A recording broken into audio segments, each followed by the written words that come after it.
Good evening and welcome to Prime Business. I am Pius Kujobaka, and looking at our stories.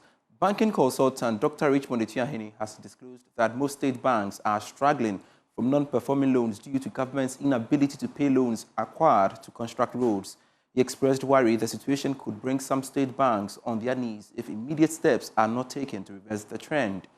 He spoke to Joy Business after Fitch Solutions' recent publications showed that Ghana's banking sector is vulnerable with a high non-performing loan ratio of 21.8% and a capital adequacy ratio of 14%. Trying to cover your iniquities. You need to address it. As I've said, you need to address it. It happened in 2010. And with the assistance of IMF, they were able to have a repayment plan for the banks. And that also supported the bank. That brought the non-performing in 2014, 11%. And ever since, contracts are being awarded here and there without actually thinking the impacts on the non-performing of the banks. So until the government, and I believe that this is a very good advice for the government, she should sit down with the road minister, the energy minister, the banking sector, and then give them a schedule of repayment so that it can take us about a year or two. I know the road is about close to 35 billion according to IMF, and the World Bank said the energy is 2.3 billion. If you add them all, at least it's close to be 70 billion. You can begin to do a structured payment to the banks that will reduce the non-performing and improve liquid solvency. Until we do that, I have said consistently, the banking sector is not the best, especially for the Ghanaian banks and the Ghanaian, including the state bank, the private sector banks and the state banks. They are not doing very well at all. Local beverage manufacturers have been urged to consider establishing presence in other African markets to sell their unique beverage products. According to the acting chief executive of the Ghana Tourism Authority, Mami Ifua Wajeto, local beverages can be used to promote Ghanaian tourism as well as earnings from foreign exchange. She was speaking at the 9th Ghana Beverage Awards in Accra, which saw Belcola emerged winner of the Product of the Year.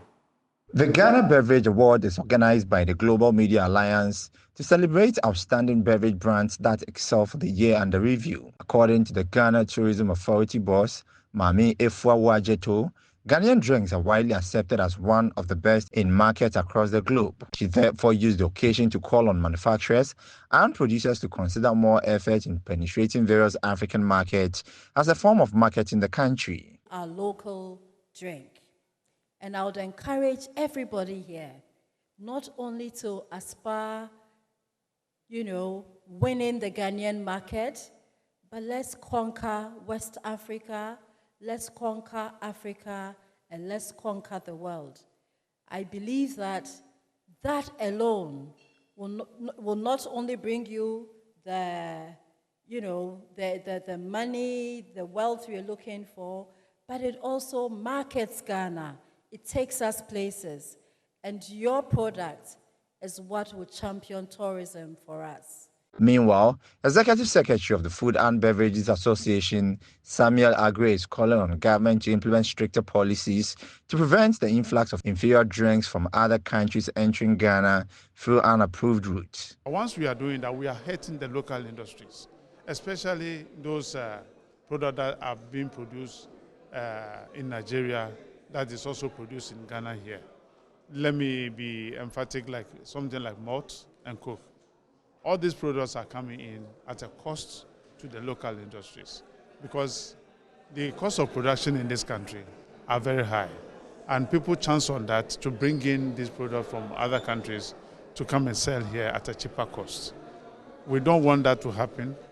We need to be very restrictive, control the market that we have to make sure that whatever that we are producing here, we also be able to export to the other countries. Some of the award winners attributed the achievement to hard work and innovation. We are a legacy company. We believe in the people. We believe in knowing what they want, understanding what they want, and giving them what they want. And that is how we have been very solid over the years to come. So yes, even though there are influx of brands, we believe in giving quality, and quality always stands out. So we are still going to continue doing the amazing things that we have been doing. And there's always more to come, more innovations to come, more exciting things to come. You should expect innovation. You should expect new products from us. You should expect more limited edition to keep people excited, to keep people enjoying Johnny Walker and Baileys in a responsible way, of course. Congratulations, Johnny Walker. The Global Indian Trade Advisory Chamber has reaffirmed its commitment to empowering women in agribusiness, emphasizing their critical role as catalysts in reshaping Africa's food systems. More in this report. Organized in collaboration with GTAG International Foundation, the high-level forum convened policymakers, agribusiness leaders, development experts, and advocates to design bold strategies that position women as key drivers of agriculture transformation. Here is President of GTAG, Dr. Dominic Odro-Entry. We sincerely apologize for that loss of sound there. We shall bring you that story subsequently. Now, former President John Agyekum Kufu has called for increased support to complete the Kufu Scholars Program Leadership Center at the University of Ghana, stressing its critical role in nurturing future leaders for national and continental transformation. He made the appeal during the program's 10th anniversary and 6th graduation ceremony held in Accra. The 10th anniversary of the Kufu Scholars Program also marked the graduation of its 6th cohort, celebrated under the theme Redefining Africa's Future to the Sharpest Minds. Addressing the ceremony, board chairman and former president of Ghana, John Agyekum Kufu, appealed for support to complete a KSP Leadership Center at the University of Ghana campus. So the university gave it to us, and I thought I could do it all by myself. Whatever resources I could put together, I'm hoping I would finish the thing in no time. But then the thing has gotten to a point. You see the structure, all right, roofed. As I sit here, I want to confess to you, I think the old man is a bit exhausted now, quite spent. So I want to use this occasion to renew my appeal for partnership.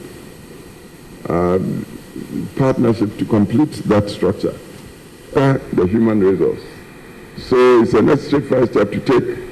And when we finish that structure and commission it, it's going to be a major landmark on the campus of Legon.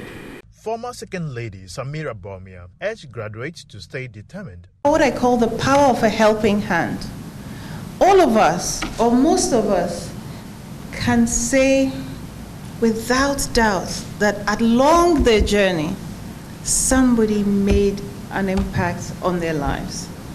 There was somebody or something that made it a turning point for you, something that inspired you from basic to better, or someone who held your hand from basic to better, somebody who held your hand and moved you forward and moved you up, who made you feel it's okay, and who moved you into greatness.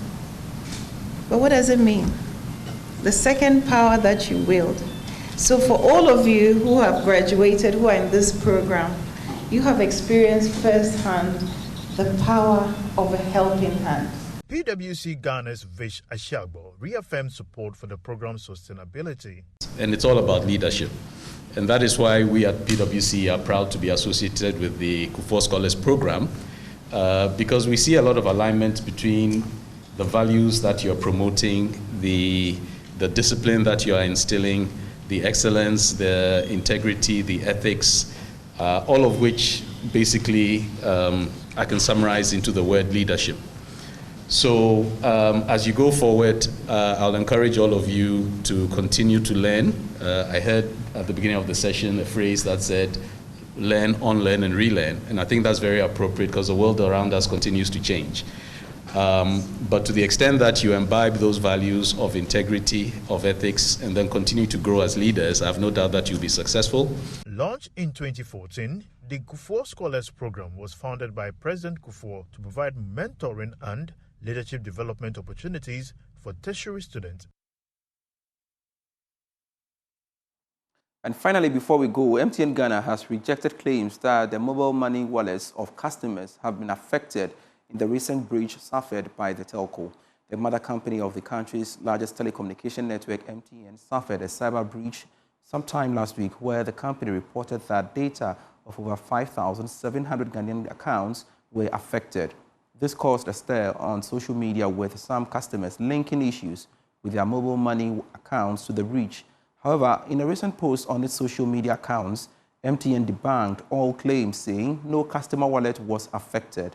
The company, however, cautioned customers to stay vigilant and desist from sharing personal identification numbers and one-time passwords while avoiding all suspicious links. Thank you so much for watching Prime Business. I am Pius Kojo Baka. I leave you with the very latest from the world of commodities. Do enjoy.